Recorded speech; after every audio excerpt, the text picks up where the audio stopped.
বিসমিল্লাহির রহমানির রহিম। 4 নম্বর অধ্যায়ের নাম হলো ভ্যালুয়েশন, মূল্যায়ন। সিলেবাসে আমাদের দেওয়া হয়েছে কনসেপ্ট ইন ভ্যালুয়েশন, ভ্যালুয়েশনের ধারণা, valuation of bond, bond valuation, valuation of preferred stock and valuation of common stock. তো প্রিফার্ড স্টক আর বন্ড ভ্যালুয়েশনের সূত্র একই রকম, এজন্য আমরা এখানে সিলেবাস অনুযায়ী দুইটা ফরম্যাটে এটাকে ভাগ করে দিয়েছি।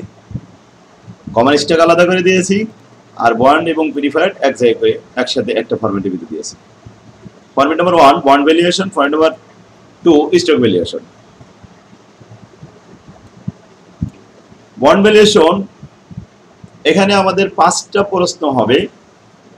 এই 5টা প্রশ্নের অ্যান্সার দেওয়ার জন্য আমাদেরকে 7টা সূত্র আয়ত্ত করতে হবে। ভ্যালু অফ বন্ড, এই ভ্যালু অফ বন্ডেরই 3টে সূত্র, একটা রিকোয়ারমেন্টে 3টে সূত্র। আর 2 নম্বর রিকোয়ারমেন্ট হবে কারেন্ট ইল্ড, 3 নম্বর রিকোয়ারমেন্ট হবে ইল্ড টু ম্যাচুরিটি, 4 নম্বর হবে ইল্ড টু কল এবং 5 নম্বর হবে ক্যাপিটাল গেইন। গেইন আর লস, লস হতে পারে। 1 নম্বর রিকোয়ারমেন্ট ভ্যালু অফ বন্ডের 3টে সূত্র কি, কখন কোন সূত্র অ্যাপ্লাই করতে হবে, এই বিষয়ে জানার জন্য আগে বন্ডের বৈশিষ্ট্য জানতে হবে। বন্ড সাধারণত 3 প্রকার: অপরিশোধিত বন্ড, ইরিনিউয়েবল, পারপিচুয়াল বন্ড।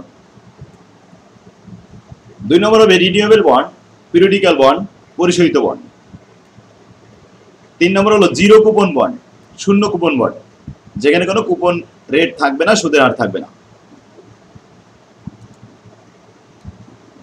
এখন অপরিশোধিত বন্ড যেটা, সেটা সূত্র কি? ভ্যালু অফ বন্ড সমান সমান interest amount divided by I.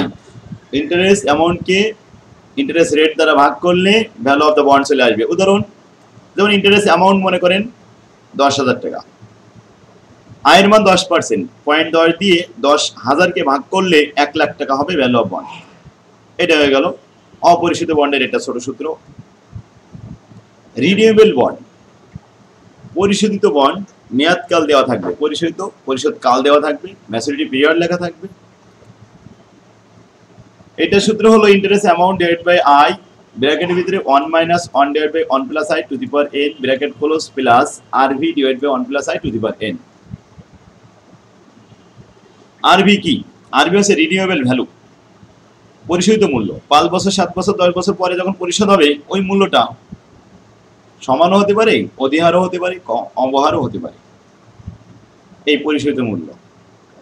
তো এখানে ইনফরমেশন সব দেওয়া থাকবে, ফেজগুলো লেখা থাকবে, ইন্টারেস্ট বের করে নিতে হবে, আয়ের মান দেওয়া থাকবে, এন এর মান দেওয়া থাকবে, আরভিটাও দেওয়া থাকবে। জিরো কুপন বন্ড, প্রশ্নে লেখা থাকবে জিরো কুপন বন্ড, শূন্য কুপন বন্ড। সূত্র হলো আরভি, পরিশোধিত মূল্য, ডিভাইডেড বাই 1 প্লাস আই অথবা r to the power n। আইতে ইন্টারেস্ট রেট, আরতে রেট অফ ইন্টারেস্ট, আরও ব্যবহার করা যায়, আইও ব্যবহার করা যায়। তো ভ্যালু অফ দ্য বন্ড বললে এই 3টা সূত্র যে কোনো একটা ইউজ হবে, সেটা প্রশ্নের ধরন বুঝে ইউজ করতে হবে। যখন জিরো কুপন লেখা থাকবে তখন এই জিরো কুপনের সূত্র, যখন মেয়াদকাল দেওয়া থাকবে রিনিউয়েবল, পরিশোধকাল দেওয়া থাকবে, তখন আমাদের এই দ্বিতীয় সূত্র, বড় সূত্রটা। আর যখন কুপন রেট দেওয়া থাকবে কিন্তু ম্যাচুরিটি পিরিয়ড থাকবে না, তখন আমাদের অপরিশোধিত ইরিনিউয়েবল বন্ড হবে, এই সূত্র। ব্যাস, আশা করি সবাই বুঝতে পারছেন। এবার অঙ্ক করতে এগুলো যখন আমরা দেখবো তখন আরো ক্লিয়ার হবে। হ্যাঁ, কিছু বলেন। জিরো কুপন বন্ডটার ইয়েটা মিনিংটা কি ক্লিয়ার করে যদি বলতেন। আরেকবার একটু প্রশ্নটা ক্লিয়ার না বলেন। স্যার বলতেছে জিরো কুপন বন্ড মানে আসলে এটা কি? ও হ্যাঁ, জিরো কুপন বন্ড জিনিসটা কি বলি, যে বন্ডের তো সাধারণত উপরে একটা সুদের হার লেখা থাকে, তো জিরো কুপন বন্ডে কোনো সুদের হার দেওয়া থাকে না, এটা বার্গেনিং এর মাধ্যমে ক্রয় বিক্রয় হয়ে থাকে। সাপোজ বন্ডের উপর লেখা আছে 1 লক্ষ টাকা, ম্যাচুরিটি 3 মাস, এখন এটা বিক্রি হচ্ছে, এই মুহূর্তে কিনলে 90,000 টাকাতে কেনা যাবে। 90,000 টাকাতে কিনে বাড়িতে 3 মাস রাখার পরে ম্যাচুরিটি হয়ে গেলে আবার ওখানে দেওয়া যাবে সেই বন্ডের মালিকের কাছে, তখন সে 1 লাখ টাকা ফেরত দেবে। আমরা 90,000 টাকাতে কিনেছিলাম, 3 মাস পরে 1 লাখ টাকা হয়েছে, এতে আমাদের 10,000 টাকা মুনাফা। এটা হচ্ছে আমাদের জিরো কুপন বন্ডের বৈশিষ্ট্য। ওখানে ফেস ভ্যালুটা লেখা থাকে, আর ক্রয় বিক্রয় বার্গেনিং এর মাধ্যমে হয়। ঠিক আছে, 90,000 টাকা দিয়ে আমি ক্রয় করলাম, এইটা হয়তো আমি 95,000 টাকা দিয়ে বিক্রি করে দিতে পারি। এইভাবে আর কি, কুপন রেট দেওয়া থাকে না, এটা আবার জায়েজ আছে, সুদের হার থাকে না, ক্রয় বিক্রয় হয়। আর এগুলো সব সুদের হার দেওয়া থাকে, সেইভাবে সেই রেট অনুযায়ী সুদ দিতে হয়। আচ্ছা, কারেন্ট ইল্ড। কারেন্ট ইল্ড আয়ের হার interest amount divide by sell price into 100। Current yield যদি প্রস্তুত করা হয়, এইটুকু সূত্র, ইন্টারেস্ট অ্যামাউন্ট বের করে নেবেন হিয়ারে, আর সেল প্রাইস প্রস্তুত দেওয়া থাকবে, এটা দিয়ে ভাগ করে একসাথে গুণ করবেন। ইল্ড টু ম্যাচুরিটি, মেয়াদ উত্তীর্ণ হওয়ার পরে আয়ের হার কত, ইল্ড টু ম্যাচুরিটি দেখাতে হবে। ইল্ড টু কল, কলটা হলো মেয়াদের পূর্বেই যদি পরিশোধ করার জন্য আগ্রহী হয় তাহলে সেটা কল বলা হয়, কল প্রাইস দেওয়া থাকবে। তো সূত্র একই, ইল্ড টু ম্যাচুরিটি সূত্র আর কলের সূত্র, ইল্ড টু কল একই সূত্র, শুধু ইন্টারেস্ট অ্যামাউন্ট প্লাস ওই আরবির জায়গায় CP minus net sell value ভাগ n whole divided by call price, CP মানে call price plus net sell value ভাগ 2 বাই সেই। স্যার আরবি মানে কি এটা বুঝলাম না। হ্যাঁ, আরবি মানে রিডিমেবল ভ্যালু। রিডিমেবল ভ্যালু মানে পরিশোধিত মূল্য। 5 বছর 7 বছর পরে মেয়াদ শেষ হওয়ার পরে যখন পরিশোধ হবে, সেই পরিশোধ মূল্যটা কত হবে? মনে করেন ফেস ভ্যালু 1 লাখ টাকা। 5 বছর পরে যখন পরিশোধ হবে তখন সেটা 5% অধিহারে হতে পারে, তাহলে আরবি তখন হয়ে যাবে 1,05,000 টাকা। সমান হারে হতে পারে। হ্যাঁ, যদি প্রিমিয়াম বলে যোগ হবে, যদি ডিসকাউন্ট বলে তাহলে মাইনাস হবে, কমে যাবে। আর যদি কিছু না বলে তাহলে ফেস ভ্যালু যা আরবি হবে তা সেম থেকে যাবে। ফেস ভ্যালু হচ্ছে আরবি। হ্যাঁ, যখন কোন সময় হবে ওটা, যখন কিছুই লেখা থাকবে না তখন। স্যার এটা কি সব সময় থাকবে এরকম? থাকবেই তো, যেহেতু সূত্রে আছে। হ্যাঁ, থাকবেই তো অবশ্যই। আমরা অঙ্কের দিকে গেলে তখন আপনারা এগুলো প্রশ্ন করতে পারবেন, এখন দেখেন শুধু। তো yield to call, call price দেওয়া থাকবে, নেট সেল ভ্যালু দেওয়া থাকবে, ভাগ n whole divide by call price plus net sell value. এই এখন আসি capital gain. Yield to maturity minus current yield, এই সূত্রটা ব্যবহার করা যায় অবলিক ক্যাপিটাল গেইন সমান সমান sale price minus call price. Sale price এবং কল প্রাইস দেওয়া থাকবে।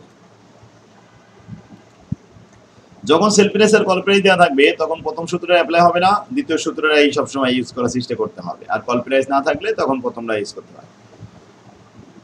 আমরা 1 নম্বর ফরম্যাটে আসবো। প্রথম দিন বন্ড ভ্যালুয়েশন। বন্ডে যে প্রস্তাবগুলো হবে আমি আবারও লিখে দিচ্ছি। এখানে আমরা কি কি প্রস্তাবের সম্মুখীন হব? Find out the value of bond, find out the current yield, find out the yield to maturity, find out the yield to call, find out the capital gain or loss. একটা অঙ্কের মাধ্যমে যদি আমরা এই সবগুলো প্রস্তাব শিখতে পারতাম, সবগুলো প্রশ্নের উত্তর শিখতে পারলে মনে রাখতে সুবিধা। আর যাই হোক, আমরা মনে করি যে আলাদা আলাদাভাবে শিখবো, তবে এই 5টা প্রশ্ন এই ফরম্যাট থেকে আমাদের শিখতে হবে। হ্যাঁ, 1 নম্বর প্রশ্নটা বের করি। প্রথমে টাকা 2000, bond is currently selling for 1800 টাকা। ফেস ভ্যালু 2000 টাকার বন্ড, এটা বাজারে বিক্রি হচ্ছে 1800 টাকা, এটা sale value. Coupon interest rate 14%, এটা ফেস ভ্যালুর উপরে 14% ইন্টারেস্ট বের করতে হবে, সুদের হার 14%। and the appropriate discount rate is 15%. আয়ের মান 15%, ডিসকাউন্ট রেট যেটা দিয়ে আমরা ডিসকাউন্ট করে থাকি সেটা হচ্ছে আয়ের মান। এই যে সূত্রের নিচে যে আয় থাকে, এই আয়টা হলো 15%, আর সুদের হার 14%, face value 2 lakh, selling price 1800। এখন প্রশ্ন নম্বর 1, calculate the value of bond. Value of বন্ডে 3টে সূত্র আছে, কোন সূত্র বসাবেন? আমরা দেখলাম এই অঙ্ক প্রশ্নে যে ইনফরমেশন দেওয়া হয়েছে তাতে কোনো ম্যাচুরিটি পিরিয়ড নেই, জিরো কুপনও নেই। কুপন রেট দেওয়া আছে কিন্তু ম্যাচুরিটি নেই। তাহলে প্রথম সূত্র অপরিশোধিত। অপরিশোধিত সূত্র,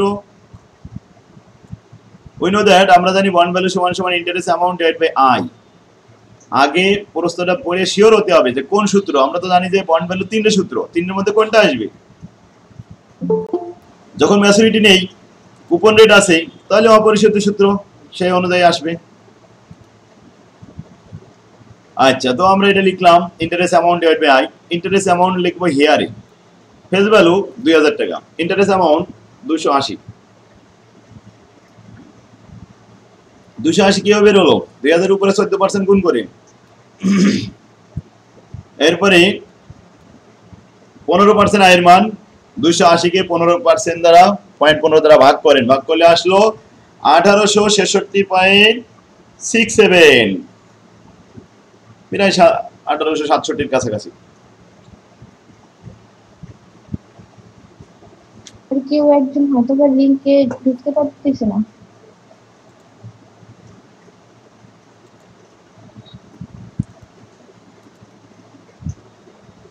তাহলে আমরা এটা একটা প্রশ্ন ক্লিয়ার করলাম। কারোর কোনো সমস্যা আছে এই প্রশ্নে? Calculate the value of bond বললে তিনটা সূত্র কিন্তু মাথায় আছে। এখন কোন সূত্র ফাইন্ড আউট করেন? যেহেতু ম্যাচুরিটি নেই, জিরো কুপন নেই, তাহলে অপরিশোধিত ছোট সূত্রটা হবে। বাস clear. 2 number, what is the current yield? Current ইল্ডের সবসময় একটাই সূত্র, যে কোনো সেটা পরিশোধিত হোক অপরিশোধিত হোক, কারেন্ট ইল্ডের সূত্র হলো interest amount divide by P0 into 100। হিয়ারে আমরা ইন্টারেস্ট অ্যামাউন্ট পেয়ে গেলাম 280 টাকা। Market price per share P0 এর মান 1800 টাকা। 280 ডিভাইডেড বাই 1800 ইনটু 100, এতে 15.56%। Number 3, what would be the yield to maturity? YTM, yield to maturity দেখাতে হবে। এখন আমরা জানি ইল্ড টু ম্যাচুরিটির সূত্রে একটা n প্রয়োজন হয়, নাম্বার অফ ইয়ার প্রয়োজন হয়।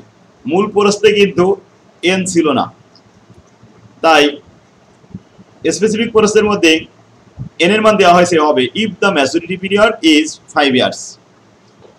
কারণ ইল্ড টু ম্যাচুরিটি করতে গেলে অবশ্যই আমাদের ইয়ার লাগবে, পিরিয়ড লাগবে, তা আমরা এই পিরিয়ডটা দিয়ে দিলাম। তাহলে 5 ইয়ার দিয়ে আমরা ইল্ড টু ম্যাচুরিটি সূত্রটা বসাই। উই নো দ্যাট, আমরা জানি যে ইল্ড টু ম্যাচুরিটি সমান interest amount plus RV minus net sell value ভাগ n whole divided by RV plus net sell value ভাগ 2 ইনটু 100। হিয়ারে দেখলাম ফেস ভ্যালু 2000 টাকা। আরভি সম্পর্কে কোনো তথ্য না দেওয়াই আরভি যা ফেস ভ্যালু তাই, ফেস ভ্যালু যা আরভি তাই একই হয়ে গেল। কেন? কারণ এখানে পরিশোধ 5 বছর পরে হবে, কিন্তু কত টাকায়? সমান মূল্যে, একটু বেশি মূল্যে নাকি কম মূল্যে, কিছুই বলা নেই, সুতরাং সমান মূল্যে ধরতে হবে। তো আরবি হয়ে গেল 2000 টাকা। ইন্টারেস্ট অ্যামাউন্ট তো 280 টাকা, সেল ভ্যালু 1800 টাকা, নেট সেল ভ্যালু 1800 টাকা, নাম্বার অফ ইয়ার 5 ইয়ার্স। এখন ইন্টারেস্ট অ্যামাউন্ট বসানো হলো 280, আরবি 2000 টাকা, নেট সেল ভ্যালু ভাগ n whole divide by RV plus net sell value ভাগ 2 ইনটু 100। ক্যালকুলেশন করে আমরা যা পেয়েছি 16.84%। 16.84%, এটাই হলো অ্যান্সার। তাহলে আমরা এতক্ষণে 3টা প্রশ্ন অ্যান্সার শিখলাম, value of bond, yield to maturity আর কারেন্ট ইল্ড। তাহলে value of bond, current yield আর ইল্ড টু ম্যাচুরিটি 3টা শিখেছি, আর বাকি আছে ইল্ড টু কল এবং ক্যাপিটাল গেইন, 2টা এখনো আমাদের বাকি আছে। যাই হোক, এরপরের অঙ্ক দেখি, determine the value of bond. প্রথম প্রশ্ন করা হলো ভ্যালু অফ বন্ড বের করে দেখাও of XYZ company from the information given গুলো। নিচে যা দেওয়া হলো ইনফরমেশন গুলো পড়ি। কুপন রেট আছে 10%, ফেস ভ্যালু যা 2000 টাকা। 2000 টাকার উপরে 10% গুণ করতে হবে, 200 টাকা আসবে আমাদের ইন্টারেস্ট। ডিসকাউন্ট রেট, আয়ের মান 15%, ম্যাচুরিটি পিরিয়ড 10 বছর আছে।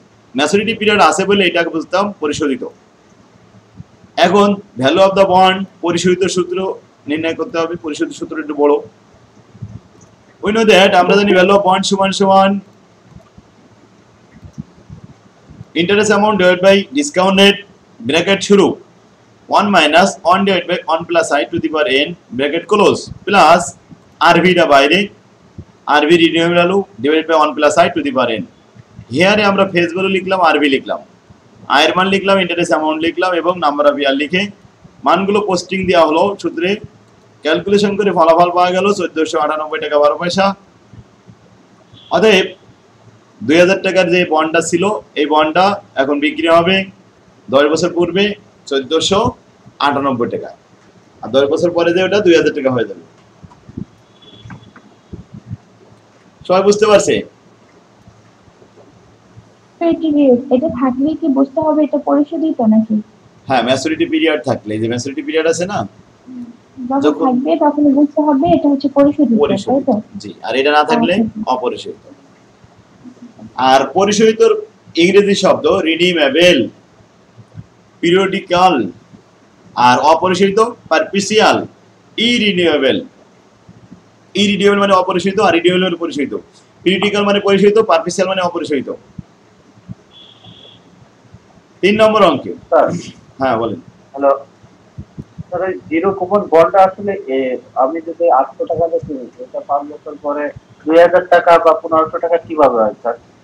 1500 টাকা এটা কি 2000 টাকা হয় না তো। চক্রবৃদ্ধি আকারে আপনার জিরো কুপন বন্ডের সম্পর্কে একবার ধারণা দিচ্ছি, আরেকবার বলি, ভালো ভালো করে খেয়াল করেন, এটা আমি আসতেছি সামনে। জিরো কুপন বন্ডে একটা ফেস ভ্যালু লেখা থাকে। এখানে লেখা থাকলো 2000 টাকা জিরো কুপন বন্ড, এই মুহূর্তে বিক্রি হচ্ছে এটা 1500 টাকা। আপনি যদি কিনতে চান তাহলে 3 মাস পরে এর পরিশোধ মেয়াদকাল শেষ হবে, ওই 3 মাস পরে আপনি 2000 টাকা পাবেন। এখন কিনলেন কত দিয়ে? 1500 টাকা দিয়ে। ম্যাচুরিটি শেষ হলে কত পালেন? 2000 টাকা। লাভ কত? 500 টাকা। ঠিক আছে। এই কিন্তু এইটাতে আবার ওই 2000 টাকার জিরো কুপন বন্ড 5000 টাকা বিক্রি হবে না, এরকম না, কমে বিক্রি হয় আর সমান মূল্যে পরিশোধ হয়। আচ্ছা নেক্সট, ঠিক আছে। a 10% 10-year bond 6000 টাকা has been issue 5% ডিসকাউন্ট। বলছে 10 বছর মেয়াদকাল, এখানে মেয়াদকাল আছে 10 বছর, এটা কি পরিশোধ নাকি অপরিশোধিত?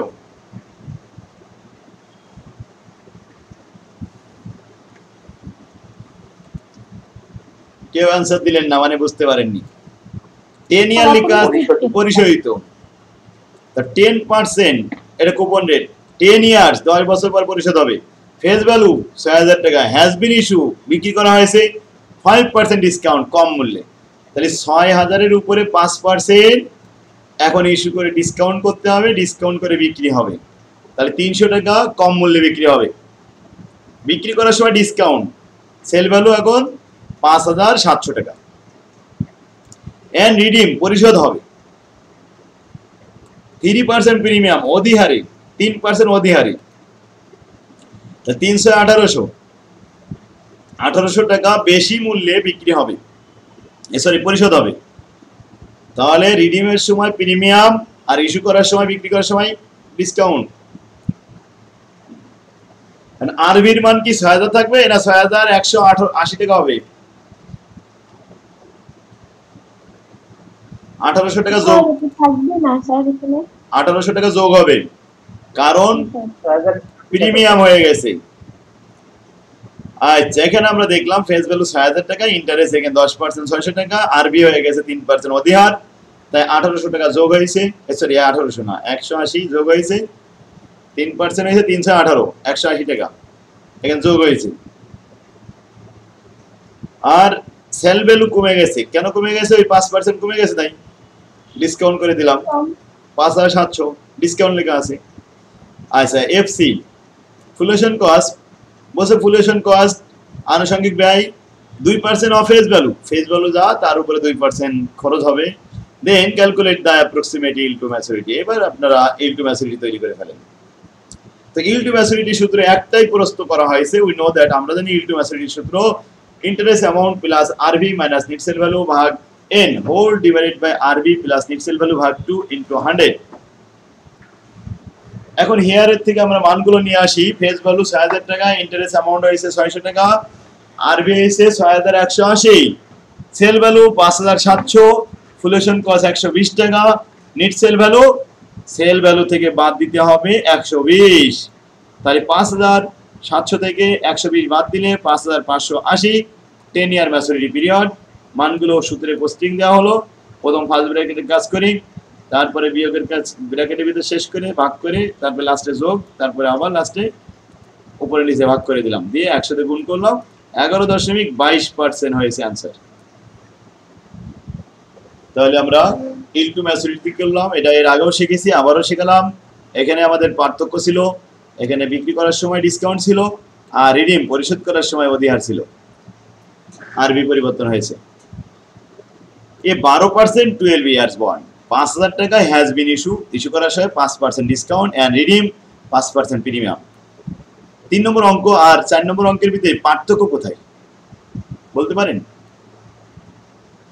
পার্থক্য শুধু একটা ফিগার, এখানে 6000 এর জায়গায় 5000 হয়েছে, এখানে 10% জায়গায় 12% হয়েছে, এখানে 10 বছরের জায়গায় 12 বছর হয়েছে, এখানে ডিসকাউন্ট 5%ই আছে, এখানে প্রিমিয়াম 3% জায়গায় 5% হয়েছে। এই পার্থক্য ছাড়া কাঠামো আর সব ঠিক আছে না? জি স্যার। 5 নম্বর অঙ্ক, তাই incorporation bond will maturity 10 years, the bond have a face value 1000 টাকা and 8% coupon rate. Semi annually, পার্থক্য এখানে বছরে দুইবার, semi annually. The price of the bond is 1100 টাকা, সেল প্রাইস এখন কত? 1100 market price. The bond are callable in 5 years, maturity 10 বছর পরে হবে, কিন্তু 5 বছর অতিবাহিত হওয়ার পরে গ্রাহক বলছে যে আমি আর এটা রাখবো না, আমি আর সুদ খাবো না, আমি এখনই পরিশোধ করতে চাই, এই মুহূর্তে আমি পরিশোধ করতে চাই। এখন স্বাক্ষরকারী সে বলল যে না, এটা তো আসলে 10 বছর মেয়াদি, 10 বছর এখনো তো আসে নাই। তখন সে বলছে না, আমি 5 বছর হয়েছে, 5 বছরেই কত টাকা হয়েছে তাই বলেন, আমি এখনই পরিশোধ করে দিতে চাই। এটাকে বলা হয় কল। তাহলে মেয়াদ পূর্তির পূর্বেই যদি কখনো কুপন বন্ড পরিশোধ করতে চাই, তাহলে সেটাকে বলা হবে কল প্রাইস, কল। এখন এই যে ইল টু কল আমরা এখানে পেয়ে যাব। কল প্রাইস কত? 1050 টাকা 5 বছর মেয়াদ হওয়ার পরে। দুইটা প্রশ্ন এখানে, ইল টু ম্যাচুরিটি এই পর্যন্ত হবে 10 বছর নিয়ে, আর এরপরে সেন্টেন্স দিয়ে ইল টু কল হবে। তাহলে প্রশ্ন হলো what is the yield to maturity, what is the yield to call. কত ম্যাচুরিটি? ইল টু ম্যাচুরিটি সূত্র লিখলাম interest plus RV minus net sell value ভাগেন whole divide by RV plus net sell value ভাগ 2। হিয়ারে আমরা interest amount বের করলাম, আরবি বের করলাম, নেট সেল ভ্যালু বের করলাম, এন এর মান দেখালাম। এখন ঘটনা আছে সেমি অ্যানুয়ালি, বছরে কয়বার? দুইবার। যদি ম্যাচুরিটি 10 বছর হয়, প্রতি বছরে দুইবার করে পিরিয়ড হয়, তাহলে পিরিয়ড কয়টা? মোট 20টা। ইন্টারেস্ট অ্যামাউন্ট এটাকে ভাগ করে দিতে হবে 2 দিয়ে। ইন্টারেস্ট অ্যামাউন্ট এখানে 1000 এর 8% 80 টাকা হয়েছিল, 2 ভাগ হলো কেন? কারণ বাৎসরিক ইন্টারেস্টের অর্ধেক হয়ে যাবে। তাহলে 1000 এর 80 টাকার অর্ধেক কত? 40 টাকা হয়ে যাবে। What is the yield to call? এবার ইল টু কল দেখাতে হবে। দেখো আমরা প্রথমটাকে মান বসিয়ে পাই, interest amount RV, net sell value ভাগেন whole divide by RV plus net sell value ভাগ 2। ক্যালকুলেশন করে যা পেয়েছি ফলাফল দেখালাম। এই যে এখানে 3.33 হয়েছিল, কিন্তু যেহেতু আমরা এখানে সেমি করে ফেলেছি তাই এটাকে আবার গুণ করে দিলাম ডাবল করে, অতএব অ্যানুয়ালি হবে 6.66%। ইল টু কল 5 বছর মেয়াদি, তার পিরিয়ড কয়টা? 5 2 গুণ 10। ইন্টারেস্ট অ্যামাউন্ট স্যার একটি প্রশ্ন ছিল। বলেন। স্যার সেমি অ্যানুয়ালি বলার কারণে কি এখানে আমরা ইন্টারেস্টটা 6 মাসে নিলাম, তাই তো? হ্যাঁ, ইন্টারেস্ট অ্যামাউন্টের জন্যই মূলত, মানে ওই যে সেমি অ্যানুয়ালির কারণে অর্ধেক করে ফেললাম। যদি এখানে বলা হতো কোয়ার্টারলি, তাহলে 4 ভাগের 1 ভাগ এখানে দেখাতাম আর 4 দিয়ে গুণ করতাম, এটা পিরিয়ড 4 দিয়ে বানাতাম। আচ্ছা, কল প্রাইস, এখন কল তো ছিল আমাদের 5 বছর, তো 10টা পিরিয়ড, আর ইন্টারেস্ট তো 2 ভাগ হয়ে গেল, বাস এছাড়া আর কিছুই না। কল প্রাইস 1050 টাকা লেখা আছে, প্লাস নেট সেল ভ্যালু 1100, ফলাফল হলো 3.26, কিন্তু সেমি তাই এটাকে ডাবল করে অ্যানুয়ালি বানালাম। 3.26 ইন্টু 2 তার মানে 6.52%। তাহলে আমরা ইল টু কল শিখে ফেলেছি, আর বাকি আছে ক্যাপিটাল গেইন। এই অঙ্কটাই সবই আছে। What is the bond yield to maturity, what is the bond current yield, what is the bond capital gain or loss, what is the bond yield to call. সব প্রশ্ন এখানে আছে। তাহলে প্রশ্ন আমরা আবার দেখে আসি 10 ইয়ার 12% semi annually coupon rate, maturity 10 বছর, coupon rate 12% with par value, যার ফেস ভ্যালু 1000 টাকা, মেবি কলেবল 4 ইয়ার্স, কল প্রাইস যখন 1060 টাকা, 10 বছর মেয়াদি, কিন্তু 4 বছর পরে যে কল করা হচ্ছে। ইল টু ম্যাচুরিটি করার সময় 10 বছর ইউজ করতে হবে, ইল টু কল দেখানোর সময় 4 বছর ইউজ করতে হবে।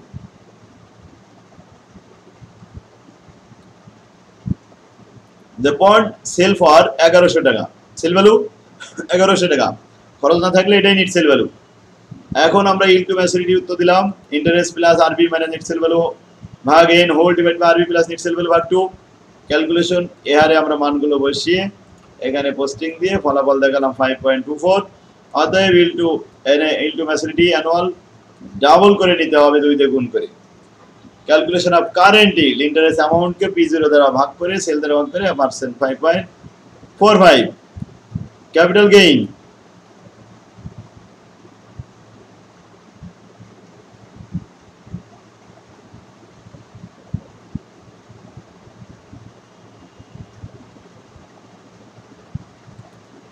নেক্সট প্রশ্ন ক্যাপিটাল গেইন যদি কল প্রাইস থাকে তাহলে sale price minus call price sale price 1100 আর কল প্রাইস 1060 বাদ দিলে থাকে 40 তো 40 আমাদের গেইন যদি এখানে 1060 থেকে 1100 বাদ দিতাম তাহলে আমাদের লস হইতো তো এখানে আমরা ক্যাপিটাল লস লিখে দিতাম calculation yield to call interest plus call price minus net sell value ভাগ n whole divide by call price minus plus net sell value ভাগ 2 মানগুলো বসিয়ে ক্যালকুলেশন করে ফলাফল দেখালাম এখানে আসলো আমাদের 5 পয়েন্ট সামথিং ওটাকে ডাবল করে 10.19 এখানে সেমি অ্যানুয়ালি বলেছে তাই তাহলে আমরা পাঁচটা প্রশ্নই আলহামদুলিল্লাহ এই ফরম্যাটে শিখে ফেললাম এখন সবগুলো এই কি প্রশ্ন আমরা বলি ভ্যালু অফ বন্ড বন্ডের তিনটে সূত্র পরিশোধিত অপরিশোধিত আর জিরো কুপন আচ্ছা এবার আসি ইল্ড কারেন্ট ইল্ড দেখালাম ইল্ড টু ম্যাচুরিটি দেখালাম ইল্ড টু কল দেখালাম ক্যাপিটাল গেইন অর লস দেখালাম এবার আমাদের বাকি ছিল একটা জিরো কুপন বন্ড সেটা দেখাই আসি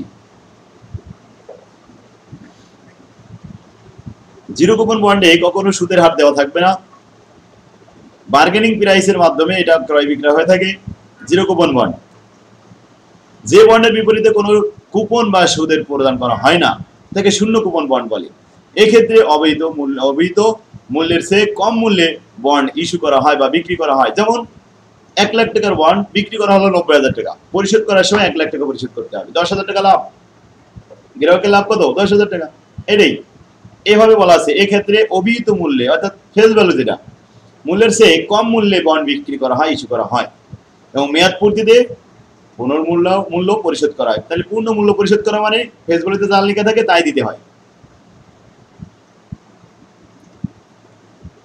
ক্রয় মূল্য এবং বিক্রয় মূল্যের পার্থক্যই এই বন্ড হোল্ডারদের লাভ হয়ে থাকে বিক্রয় মূল্য আর ক্রয় মূল্য যে পার্থক্যটা ওইটুক লাভ এই টাকা 1000 zero coupon bond is redeem পরিশোধ হবে আফটার 15 ইয়ার্স 15 বছর পরে পরিশোধ হবে এট 5% পার annum এখন এখানে 5% ডিসকাউন্ট রেট বসে ইল টু ম্যাচুরিটি ইজ আর এর মান কত আয়ের মান 11% then find out the value of bond এবার ভ্যালু অফ বন্ড বের করতে হবে কয় বছর পর পরিশোধ হবে 15 বছর পরে পরিশোধ মূল্য কিন্তু ফেস ভ্যালু এখন বলছে 5% প্রিমিয়াম করতে হবে তাহলে পরিশোধের সময় আমরা একটু বেশি করে দিতে বলেছে এই 1000 এর উপরে আবার 5% হয় 50 টাকা তাহলে এখন আরবি হয়ে যাবে 1050 টাকা তো আরবি যদি 1050 হয় ইনটু ম্যাচুরিটি 11% নাম্বার অফ ইয়ার 15 তো ক্যালকুলেশন করলাম তাতে আসলো আমাদের 219 টাকা কোথায় 1050 টাকা সেটারে ভাগ করে পাইছি 219 টাকা প্রেজেন্ট ভ্যালু তাহলে জিরো কুপন বন্ডের এখন বিক্রয় মূল্য 219 টাকা কারণ ম্যাচুরিটি অনেক দিন পরে হবে ম্যাচুরিটি যত বেশি বড় হবে present value of bond zero coupon বন্ডের মান তত ছোট হবে তাহলে জিরো কুপন বন্ড বুঝতে পারছেন লেখা থাকবে সরাসরি বসে এই 1000 টাকা জিরো কুপন বন্ড এতে লেখা রয়েছে রিডিম আফটার 12 ইয়ার্স 12 বছর পর পরিশোধ হবে এট পার সমান মূল্যে এখানে কিন্তু 1000 টাকাই পরিশোধ হবে calculate the yield to maturity calculate the yield to maturity আর এর মান নির্ণয় করতে হবে 12 ইয়ার দেয়া আছে জিরো কুপন বন্ডের এখানে সোল্ড প্রাইস দেয়া আছে কত 600 টাকা দেয়া আছে সেল প্রাইস তাহলে আমাদের যে মানটা থাকবে না চারটি অংশের ভিতরে এই অঙ্কে চারটি অংশ আছে যেটা থাকবে না সেটা বের করতে হবে যেমন আরভি আর মানে আই এন তিনটা আর এই যে বির মান তো যেগুলো দেয়া আছে এগুলো লিখলাম আর এর মানটা বাদে আর এর মান বেড়ে গেল 4.40% आंसर শেষ